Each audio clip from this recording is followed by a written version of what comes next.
তারা বিগত সময়ে ছাত্রলীগের লুঙ্গির তলে থেকে রাজনীতি করে হেলমেট পরে সাধারণ শিক্ষার্থী সহকারে বাংলাদেশপন্থী যারা আন্দোলনমুখী ছিলেন তাদেরকে তাদের রক্তাক্ত করেছে। আপনারা জানেন বুয়েটের আবরারকেও তারা গুপ্ত পরিচয়ে তারা হত্যা করেছে। ছাত্র শিবিরের সন্ত্রাসীরা চিটাগাং সিটি কলেজে ছাত্রদলের উপরে নির্মমভাবে তারা হামলা করেছে এবং তাদেরকে রক্তাক্ত করেছে। আমরা তাৎক্ষণিক প্রতিবাদ মিছিল বিক্ষোভ মিছিল করেছি। আজকে আপনারা জানেন যে 1971 সালে যে রাজাকার আলবদর বাহিনীরা 2024-এ গণ অভ্যুত্থানের পরে তারা নিজেদেরকে ইসলামিক পরিচয়ে নিজেদেরকে মোড়ক উন্মোচন করে প্রতিটি বাংলাদেশের প্রতিটি শিক্ষা প্রতিষ্ঠানে তারা একটা অরাজনীতিকরণ কারণ করে কিভাবে বিশ্ববিদ্যালয়গুলো অস্থিতির পরিবেশ করা যায়, কিভাবে শিক্ষার পরিবেশকে নষ্ট করা যায়, এই তারা ষড়যন্ত্র সবসময় লিপ্ত থাকে এবং তারা কখনোই তারা নিজেদেরকে তাদের রাজনৈতিক পরিচয়ে তারা নিজেদেরকে রূপ প্রদান করে না।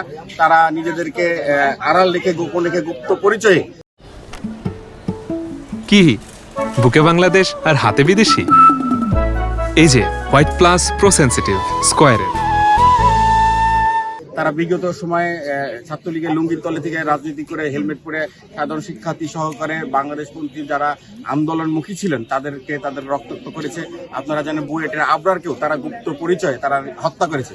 এই গুপ্ত একটি বাহিনী কোন একটি বাহিনী নয়, এটা ইসলামী ছাত্র শিবির নামে একটি রাজনৈতিক সংগঠন যারা 71 সালে বাংলাদেশের বিপক্ষে ছিল, পাকিস্তানের পক্ষ হয়ে আমাদের বাংলাদেশের নারীদেরকে নির্মমভাবে হত্যা করেছে, ধর্ষণ করেছে।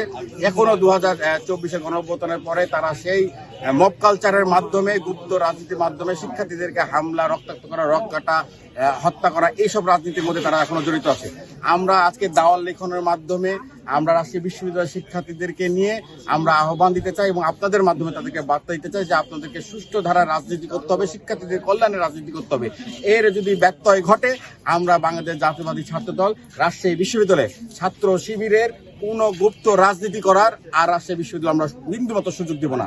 এটা আমরা শক্ত হাতে প্রতিরোধ করব, দরকার হলে আমরা আইনগতভাবে প্রতিরোধ করব এবং সাংগঠনিকভাবে প্রতিরোধ করব। আমরা অনতিবিলম্বে আপনাদের মধ্যে আহ্বান করব যে শিবিরকে সুস্থ ধারা রাজনীতিতে ফিরে আসতে হবে, অন্যথায় রাজশাহী বিশ্ববিদ্যালয় তাদের জন্য রাজনীতি করা নিষিদ্ধ হিসেবে আমরা তাদেরকে বাধ্য করব।